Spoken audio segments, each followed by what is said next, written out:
চলে যাওয়ার পরে আব্দুল মুত্তালিব যায় না, কারণ কাবার প্রতি একটা মায়া, একটা ভালোবাসা, একটা দরদ, কারণ কাবার জিম্মাদারি তার।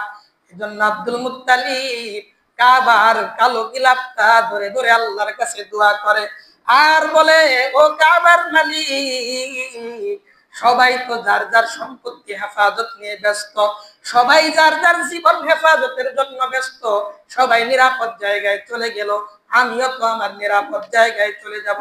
ও কাবার মালিক, আমরা জানি আপনি সবচেয়ে বড় শক্তিধর, আপনার মোকাবেলায় কেউ দাঁড়াইতে পারবে না।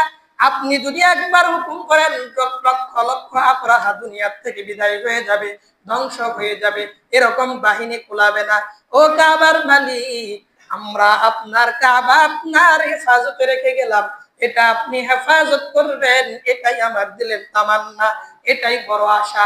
আব্রাহা বাদশা যখন তার বাহিনী নিয়ে সামনের দিকে অগ্রসর হয়, তাফসীরের কিতাবের ভিতরে লেখে মুসলমান, এই হাতিগুলো সামনের দিকে আগায় না, বসে যায়, শুয়ে যায়, সামনের দিকে আগায় না, আঘাত করে এরপরেও আগায় না। কিন্তু যখন পিছনের দিকে পিছানোর জন্য বলা হয়, সাথে সাথে হাতি অনেক পিছায়া যায়, কিন্তু সামনের দিকে যায় না।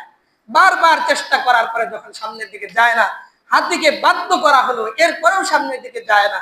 তো আব্রাহা চিন্তা করলাম, ঠিক আছে, হাতিকে রেখে আমরা সবাই হেঁটে যাব, এরপরে কাবাকে ধ্বংস করে দেব।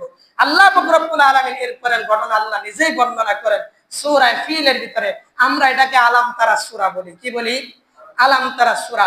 আল্লাহ তাআলা এই সূরা ফিলের ভিতরে আল্লাহ পাক রব্বুল আলামিন বলেন, আলাম তারা কাইফা ফাআলা রাব্বুকা বিআসহাবিল ফিল।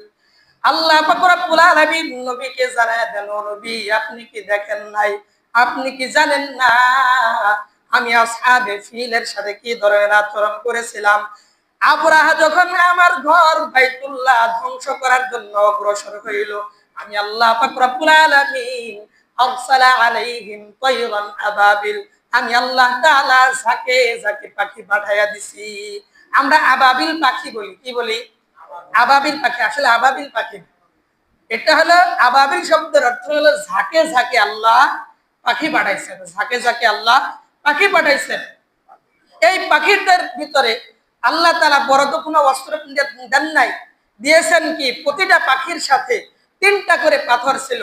2 পাথর তার পায়ের ভিতরে, আরেক পাথর হলো মুখের ভিতরে। ছোট্ট ছোট্ট পাখিও ছোট ছোট, পাথর গুলাও ছোট ছোট। কিন্তু এই পাথরের শক্তি কি পরিমাণ!